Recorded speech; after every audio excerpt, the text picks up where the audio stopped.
A footballer as intelligent as Ilkay Gundogan will only be too aware, but with Kevin De Bruyne fearing a spell on the sidelines, it could mean the German is forced to do something he prefers not to and take center stage. The 30-year-old prides himself on laying the platform for others around him to thrive, and at City, there is arguably no better place to do it when your team mates are De Bruyne, Raheem Sterling, Phil Foden, Riyad Mahrez, and Sergio Aguero, and the list could go on.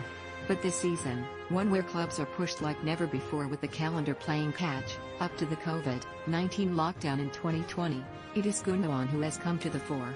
With 7 goals in 19 games, the midfielder has already enjoyed his most goal-laden campaign in City colours, and at present, is on a scoring streak that would make Aguero tip his hat with 5 in his last 8. His form in 2020-21 is perhaps all the more remarkable as he contracted coronavirus at the start of the season, forcing a stuttered start to his campaign.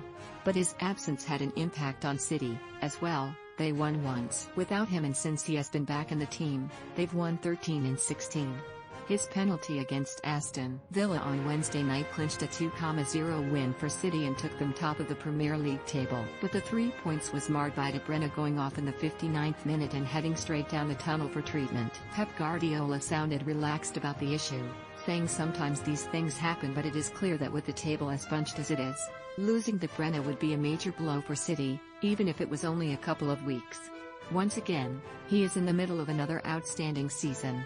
Gundogan might not necessarily be the immediate man in mind to replace De Bruyne, but he has been playing higher up the pitch this season and has the craft to help unlock teams that, while perhaps not exactly as potent as De Bruyne, isn't a million miles off.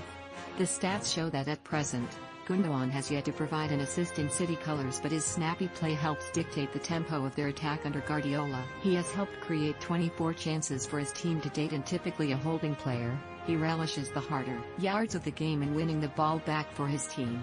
His manager has never needed a second invitation to praise him. "You cannot believe how good he is," Guardiola said in 2019, after a 2-0 win over Dinamo Zagreb in the Champions League. "He is an exceptional player who can play in different positions. I missed him a lot in my first year here. After a few months he had an ACL injury. We missed him a lot.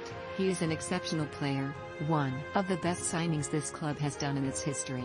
City signed him from Borussia Dortmund in 2016, for a fee of around £20 million. He was Guardiola's first City signing.